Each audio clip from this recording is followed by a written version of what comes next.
Hello, and I welcome you all to my YouTube channel. අයිබෝවන් මම ඔබ සැම මගේ YouTube channel එකට සාදරයෙන් පිළිගන්නවා. හොඳයි. ඔන්න අද දවසේදී මම තවත් කතාන්දරයක් ඇසුරෙන් ඔබට ඉංග්‍රීසි ටිකක් උගන්වන්නයි සූදානම් වෙන්නේ. අද කතාවට හොඳින් සවන් දීලා ඉගෙන ගන්න ඉංග්‍රීසි භාෂාවේ විවිධ වාක්‍ය රට. අපි මෙතෙක් ඉගෙනගෙන තියෙන විවිධ ව්‍යාකරණ පාඩම් වලට සම්බන්ධ වාක්‍ය රටා භාවිත කරමින් අපි කවුරුත් දන්න පුංචි කතන්දරයක් ලියමු. මම කියනවා ඒකම ලියන හැටි කියලා දෙන්න. ඔබත් උත්සාහ කරන්න පොතක් ළඟින් තියාගෙන ලියන්න.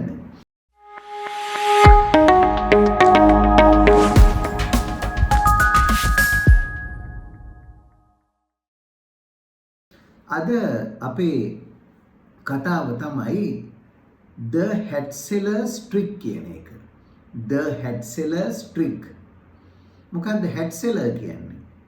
hat කියන එක ඔබ දන්නවා. තොප්පිනේ. තොප්පියට කියනවා hat කියලා. hat seller කියන්නේ තොප්පි වෙලෙන්ද. ඉතින් මේ තොප්පි වෙලෙන්දේ කතාව ඔබ ඕන තරම් අහලා ඇති. අද මම විශේෂ වාක්‍ය ක්‍රම කීපයක් ඔබට උගන්වන්න අවශ්‍ය නිසා hat seller කතාව විවිධ වාක්‍ය ක්‍රම උපයෝගී කරගනිමින් පැහැදිලි කරලා දෙන්නයි යන්නේ. අපි බලමු වාක්‍යය. මම එකින් එක කියලා දෙනවා ඔබ උත්සාහ කරන්න. අපි පටන් ගමු මෙහෙම. තොප්පි වෙලෙන්දෙක් හිටියා කියලා කියන්නේ කොහොමද? තොප්පි වෙලෙන්දෙක් හිටියා. හරිම ලේසි.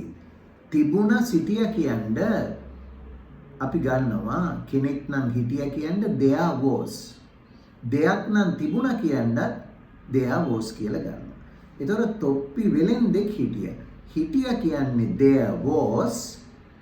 එතකොට තොප්පි වෙලෙන්දෙක් අර එක් කියන්නේ a කියන ආටිකල් එක ඕන.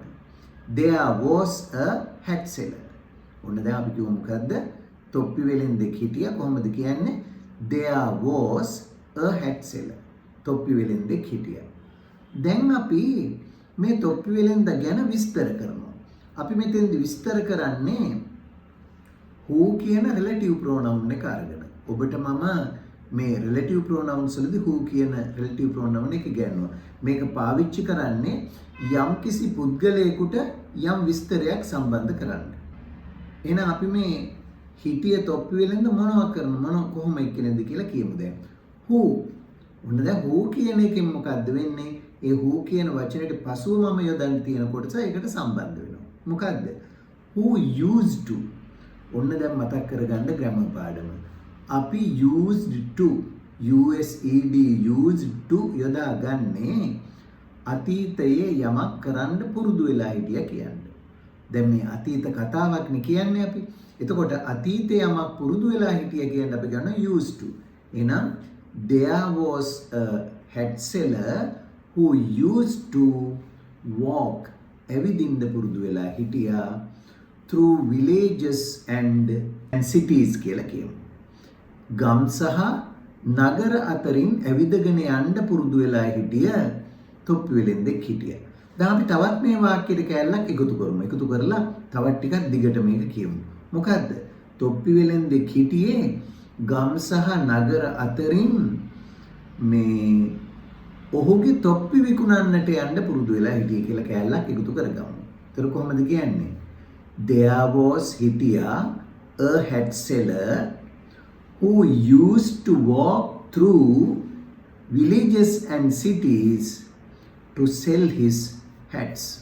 අන්න හරි. දැන් ඔන්න එක වාක්‍යයක් සම්පූර්ණ කළා. මොකද්ද වාක්‍යය අපි කියමු? There was a hat seller who used to walk through villages and cities to sell his hats.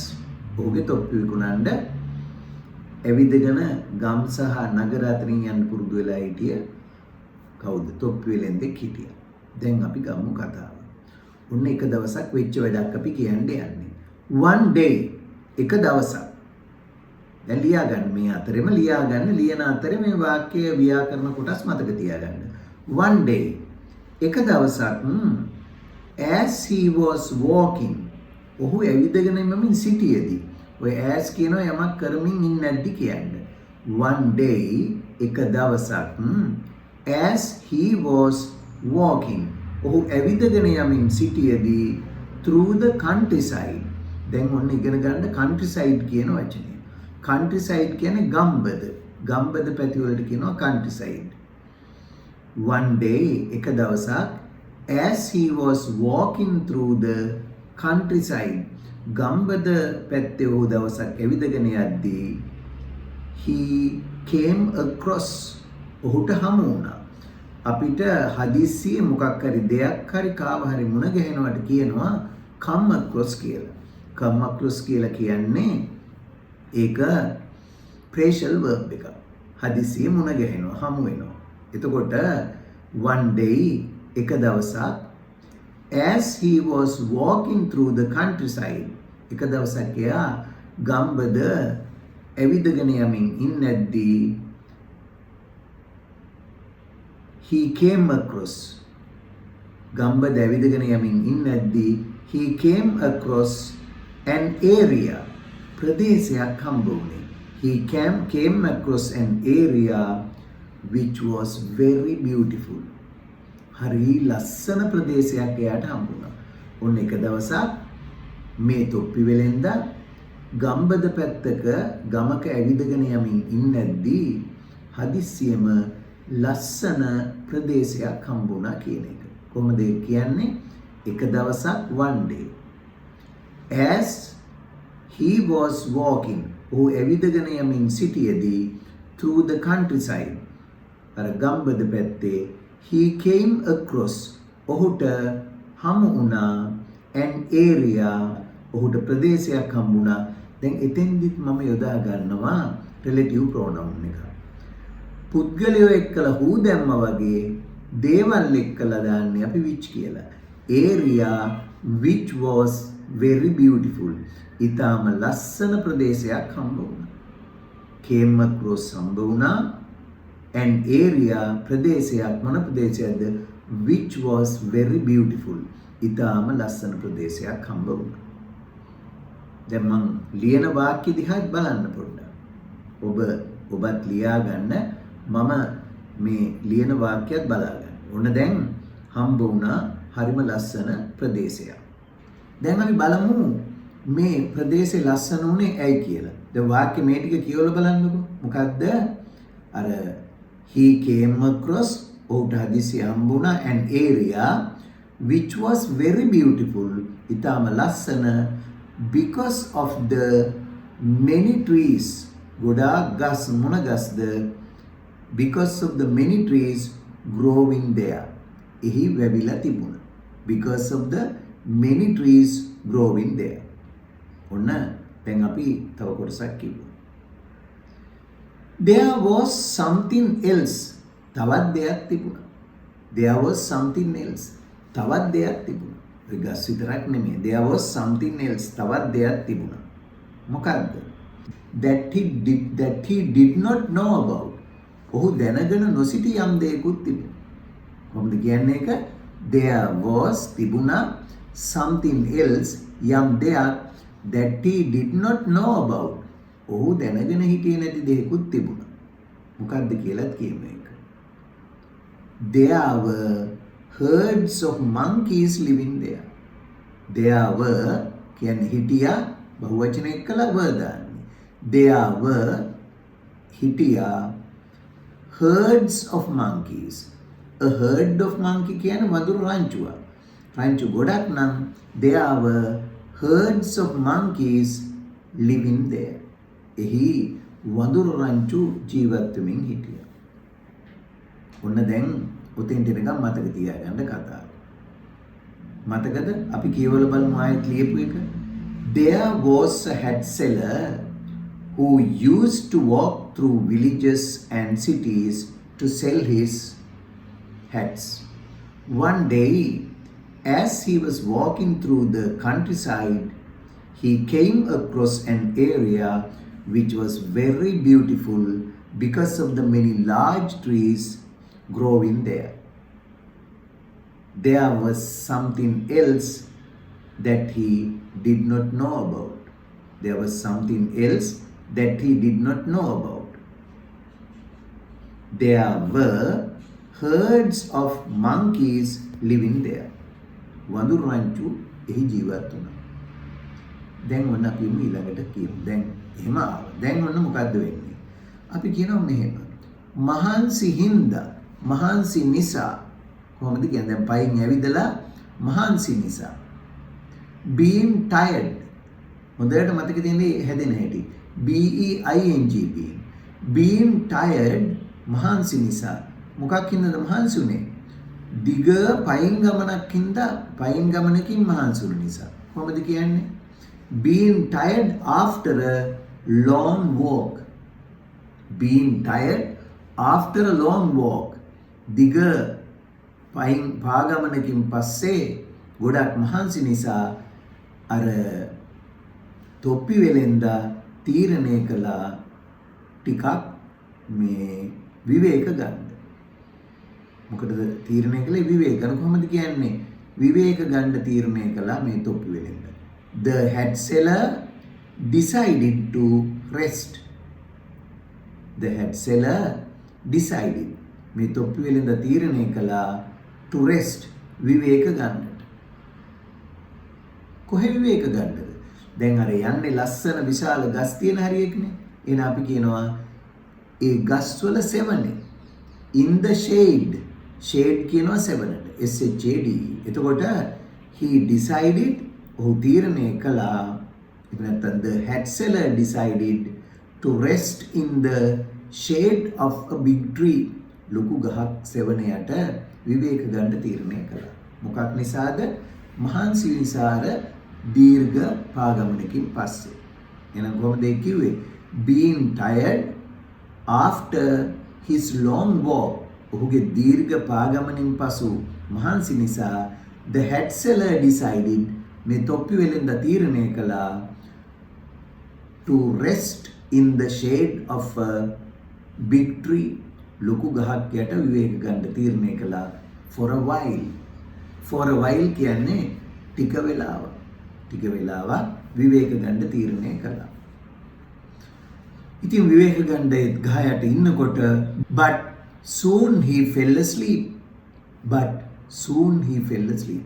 නමුත් ඉක්මනින් මෙයාට නිින්ද ගියා. ඉක්මනින් මෙයා නිින්දට වැටුණා. but soon he fell asleep. නමුත් ඔහු විගසකින්ම නිින්දට වැටුණා. ඔහු පැය භාගයකට පස්සේ අවදි වෙද්දී පැය භාගයකට විතර පස්සේ තමයි යාට හැරුණේ. එහෙනම් පැය භාගයකට විතර පසුව ඔහු අවදි වෙද්දී කොහොමද කියන්නේ? අවදි වෙන විට. එතකොට අපි ගන්නවා when කියන සම්බන්ධ වාචී පදය. when he woke up. ඔහු අවදි වෙද්දී. when he woke up පැය භාගයකට විතර පස්සේ. about half an hour later. when he woke up about half an hour later. පැය භාගයකට විතර පස්සේ එයා අවදි වෙද්දී. when he woke up about half an hour later he noticed. ඔහු දැක්කා. දකින්නට කියනවා notice කියලා. දැන්වීමකට notice කියන අද ඉගෙන ගන්න. දකින්නවා කියන්නේ notice. he noticed. ඔහු දැක්කා. he noticed. ඔහු දුටුවා මොකද්ද? බලන්න දැක්කද? he noticed that. බව මොන බවද? all the hats he had in his basket. දැන් ඔහු මේ තොප්පි දාගෙන ගිය කූඩේක. ඔහුගේ කූඩේ තිබිච්ච සියලුම තොප්පි. ඔහුගේ කූඩේ තිබුණ සියලුම තොප්පි කියලා කියන්නේ කොහොමද? all the hats he had in his basket. all the hats කියන්නේ ඔක්කොම තොප්පි he had ඔහුට තිබුණ in his basket. ඔහුගේ කූඩේ තිබිච්ච ඔක්කොම තොප්පි ටික. මොකද උනේ? had disappeared. අතුරුදහන් වෙලා තිබුණා. ඔන්න ඒකයි ඔහු දැක්කේ. දැන් සම්පූර්ණ වාක්‍ය මතක් බලන්න. මොකද්ද? when he woke up after half an hour he noticed that all the hats he had in his basket had disappeared. අතුරුදහන් වෙලා තිබුණා. being surprised. අර being tired කිව්වේ මහන්සි වෙලා. ඒ වගේ being surprised පුදුමයටපත් වෙලා. දැන් මේ නිදාගත්තේ තිබිච්ච තොප්පි ටික නෑනේ දැන් මේ කූඩේ. ඉතින් being surprised පුදුමයටපත් වෙලා he looked around. ඔහු වටපිට බැලුවා. he looked around. ඔහු වටපිට බැලුවා. මොකටද වටපිට බැලුවේ? he looked around. ඔහු වටපිට බැලුවා කවුරු හරි ළඟ ඉන්නවද බලන්න. to see if anyone was there. to see if anyone was there. looked around to see if anyone was there. වටපිට බැලුවා කවුරු හරි ළඟ ඉන්නවද කියලා බලන්න. ඊට පස්සේ ඉතින් පේන්න නැති ඉඳ he asked himself. ඔහුගෙන්ම අහුවද? තමාගෙන්ම දැන් ප්‍රශ්න කරගන්නවා. he asked himself. ඔහු තමාගෙන්ම අහනවා මෙහෙම. කවුරු මගේ තොප්පි ටික හොරකම් කරන්න ඇද්ද? කවුරු මගේ තොප්පි හොරකම් කරන්න ඇද්ද කියලා අහනවා. කොහොමද? who could have stolen my hats? he asked himself. දැන් එයා තමාගෙන්ම අහගන්නවා මොකද්ද? who could have stolen my hats? කවුරු හොරකම් කරන්න ඇද්ද මගේ තොප්පි ටික? ඒත් ඔහුගේ මනසට පිළිතුරක් ආවේ නැහැ. but no answer came to his mind. ඒත් කියන්නේ but no answer came to his mind. ඔහුගේ මනසට පිළිතුරක් ආවේ නැහැ. no answer කියන්නේ නෑ උත්තරයක් came ආවේ to his mind. ඔහුගේ මනසට. ඒත් ඔහුගේ මනසට උත්තරයක් ආවේ නැහැ. දැන් අපි යමු තවත් ඡේදයකට. දැන් බලමු ඊට පස්සේ මොකද්ද වෙන්නේ කියලා. දැන් මෙහෙම ඇහුවා එයාගේ මනසට උත්තරයක් ආවේ නැහැ. එවලෙම ඔහුට නිකන් ඉහළින් වගේ ඇහුණ සද්දයක්. එවිට ඔහුගේ ඔළුවට ඉහළින් සද්දයක් ඇහුණා. කොහොමද ඒ කියන්නේ? එවිටම just then කියන්නේ එවිටම. ඔහුට සද්දයක් ඇහුණා. just then he heard a noise. just then he heard a noise. එවිටම ඔහුට සද්දයක් ඇහුණා above him. ඔහුට ඉහළින්. on කියන්නේ උඩ, above කියන්නේ ඉහළින්. above him. ඔහුට ඉහළින් උඩින් නිකන් සද්දයක් ඇහුණා. he looked up. ඔහු උඩ බැලුවා.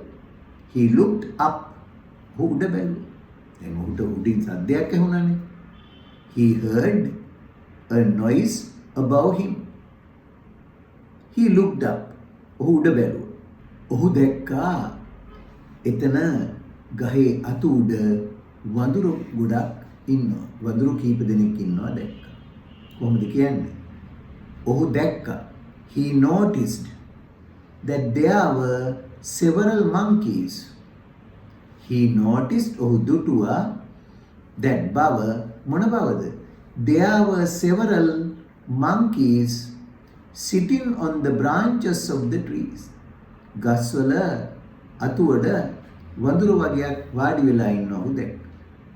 he noticed that there were several monkeys වඳුරු කීප දෙනෙක් sitting වාඩි වෙලා ඉන්නවා on the branches of the tree. ගසක අතුවල වඳුරු කීප දෙනෙක් වාඩි වෙලා ඉන්නවා ඔහු දුටුවා. එහෙම දුටුවා විතරක් නෙමෙයි අපි ඒකටම තව වාක්‍යයක් සම්බන්ධ කරනවා. and එහෙම දැක්කා ඔවුන් හැම එකෙක්ම each of them was wearing a hat. බලන්න each of them කියන්නේ ඔවුන්ගෙන් සෑම එක්කෙනෙක්ම. each of them was wearing a hat. අර අත්ත උඩ හිටිය වඳුරු හැම එකෙක්ම තොප්පියක් දාගෙනයි හිටියේ. ඒතකොට ඒක කියන හැටි මතක තියාගන්න. each of them was wearing a hat. ඔවුන්ගෙන් සෑම එක්කෙනෙක්ම තොප්පියක් දාගෙනයි සිටියේ. each of them was wearing a hat. දැන් මොකද කළේ? ඔහු කෑ ගැහුවා උන්ට. he shouted at them. ඔහු උන්ට කෑ ගැහුවා. he shouted at them. ඔහු උන්ට කෑ ගැහුවා. ඒ විතරක් නෙමෙයි. මොනවා කියලාද කෑ ගැහුවේ? මගේ තොප්පි ටික දීපල්ලා. give me my hats. give me my hats. එම කෑ ගැහුවා. නමුත් කිසිම ප්‍රතිචාරයක් ලැබුණේ නැහැ. but no response. නමුත් ප්‍රතිචාරයක් නැහැ. අර වඳුරු ටික ඔහේ උන් හිටපු තැනට වෙලා හිටියා. The monkeys remained. Remain කියන්නේ එක තැනක ඉන්නවා. The monkeys remained where they were. උන් හිටිය තැනම හැමම හිටියේ. මිනිහා කෑ ගැහුවට ගණන් ගත්තේ නැහැ. The monkeys remained. වඳුරු ටික හිටියා where they were. උන් හිටිය තැනට වෙලා හිටියා. දැන් මොනව කරන්නද? බලමු ඊළඟට මේ තොප්පි වෙලෙන්න මොකද්ද කරන්න කියලා. අපි යමු ඊළඟ ඡේදයට. එකපාරටම කියන්නේ කොහොමද? ෂණයකින්ම එකපාරටම හිටියටියම වගේ කියන්නේ අපි කියන suddenly එකපාරටම ඔහුට අදහසක් ආවා. He got an idea. Suddenly he got an idea. ඔන්න එකපාරටම ඔහුට අදහසක් ආවා. අපි මෙහෙම කියමු. ඔහු දාගෙන හිටිය තොප්පිය ගැලෙව්වා. කොහොමද කියන්නේ? අර ඔහුට ආවනේ අදහසක් he got an idea. ඔහු දාගෙන තමන් පැලඳගෙන හිටිය තොප්පිය ගැලෙව්වා. He removed the hat he was wearing. ඔහු දාගෙන හිටිය තොප්පිය ගැලෙව්වා. Then ගලවලා ඊට පස්සේ waved it. ඒක වැනුව හෙල්ලුවා. Around his head. Around කියන්නේ වටේට his head. He waved it around his head. ඔහු තොප්පිය ගලවලා ඒක කැරකිව්වා. ඒ කියන්නේ වැනුවා ඔළුව වටේ. එතකොට වඳුරු ඒක දකින්න. So that the monkeys would see it. එතකොට ඒක වඳුරොත් දකින්න කියලා තොප්පිය ගලවලා ඔළුව වටේ කැරකිව්වා. Right? He removed his hat. He removed the hat he was wearing and waved it around his head so that monkeys would notice it. එතකොට වඳුරු මේක දකින්න. Then he dropped his hat to the ground. ඊට පස්සේ ඔහු මොකද කළේ? Then in අනතුරුව he dropped. ඔහු බිම දැම්මා. He dropped කියන්නේ අතෑරනවා බිමට දානවා. His hat ඔහුගේ තොප්පිය to the ground. ඔහු බිමට දැම්මා ඔහුගේ තොප්පිය. එකපාරටම හැම අර වඳුරෙක්ම මොකද කළේ? අරගත්ත උන්ගේ තොප්පිය අරගෙන ඒක විසිකලා. බිමට විසිකලා. අන්න දැන් කොහොමද ඒ කියන්නේ? එකපාරට ෂණයකින්ම කියන්නේ කොහොමද? Instantly. Instantly සෑම වඳුරෙක්ම each monkey picked up ගලවලා අරගත්තා his own hat. හරි එක දාගෙන තමන් දාගෙන හිටිය තොප්පිය. Instantly එකපාරටම each monkey සෑම වඳුරෙක්ම picked up අරගත්තා his own hat ඌ දාගෙන හිටිය තොප්පිය and threw it to the ground. Threw කියන්නේ විසිකලා. Throw විසිකරනවා THROW. Threw විසිකලා. Threw it to the ground. බිමට විසිකලා.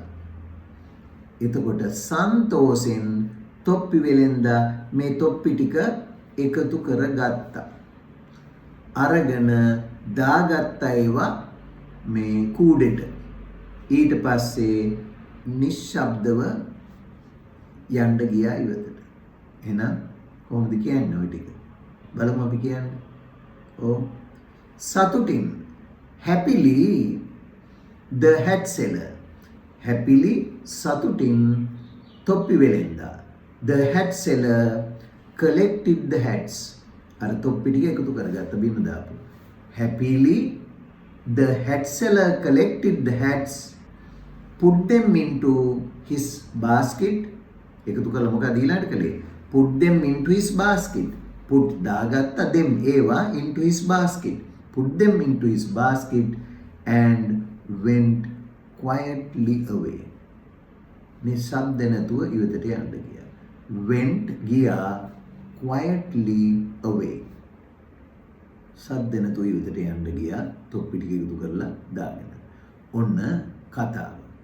දැන් ඔබට කරන්න තියෙන්නේ මේ කතාව ලියාගත්තා නම් ලියා ගන්න බැරි වුණා නම් නැවත වරක් මේ වීඩියෝ එක ප්ලේ කරලා නවත්ත ගනිමින් ලියන්න. ඒ ලියාගෙන මේක ශබ්ද කරලා කියවන්න දවසකට එක සැරයක්. ශබ්ද කරලා කියවන්න. පුළුවන් නම් ආයෙත් මේක කොපි කරන්න තවත් පොතකට. එහෙම එක සතියක් දිගටම කරලා බලන්න. එතකොට මේ වචන මේ වාක්‍ය රටාව ඔබේ මනසේ රැඳෙනවා. හොඳම ක්‍රමය. ඊට පස්සේ උත්සාහ කරලා බලන්න මේ කතාව කාට හරි කෙනෙකුට කියන්න. මේ විදිහට කතාන්දර සිදුවීම් හරහා ඔබට පුළුවන් වෙනවා ඔබේ ඉංග්‍රීසි කතා කිරීමේ හැකියාවත්, ලියා ගැනීමේ හැකියාවත්, ඒ වගේම කතාන්දරයකට සවන් දීලා තේරුම් ගන්න ආකාරයත් ඔබට ඉගෙන ගන්න හැකි වෙනවා. ඒ කියන්නේ අපිට පුළුවන් වෙනවා 4 skills, ඒ කියන්නේ කුසලතා 4ම භාෂාවේ වර්ධනය කරගන්න. මොනවද? reading, දැන් ඔබ කියෙව්වා. ඒ වගේම listening, ඔබ මං කියද්දි කතාවට සවන් දුන්නා. reading and listening කියන කුසලතා දෙක. ඊළඟට ඔබ writing, මතක් කරලා ලියන්න බලන්න මේ කතාව. ඊළඟට කතන්දරේ කාට හරි කියන්න. එතකොට ඔන්න reading, listening, writing, speaking කියන කුසලතා 4ම වර්ධනය කරගන්න පුළුවන් වෙනවා. මේ ආකාරයට දෛනිකව දවසකට මොකක් හරි එක කතන්දරයක් හරි කියවනවා නම්, ඒක බලාගෙන ලියනවා නම්, ඔබ ශබ්ද කරලා ඒක කියවනවා නම්, නිකන් හිතට නෙමෙයි, ඔබේ ඉංග්‍රීසි දැනුම වර්ධනය කරගන්න පහසුවෙන්ම හැකියාවක් ලැබේ. හොඳයි. ඉතින් එහෙමනම් අදත් සමුගන්න මොහොතේ මම ඔබෙන් ඉල්ලා සිටිනවා, ඔබ තාමත් මගේ channel එක subscribe කරලා නැත්නම් දැන්ම subscribe කරන්න. ඒ වගේම මේ පාඩමත් හොඳයි කියලා හිතෙනවා නම් like එකකුත් දාලා මේ පාඩම් පිළිබඳ ඔබේ අදහස්, උදහස්, යෝජනා, ඒ වගේම චෝදනා උනත් තිබෙනවා නම් පහළ comments වල දාන්නත් අමතක කරන්න එපා. ඉතින් ආයෙත් තවත් මේ වගේ කතාන්දරයක් අරගෙන ඔබ හමුවට එන බලාපොරොත්තු වෙමින් අදට සමුගන්නවා. Goodbye and good luck.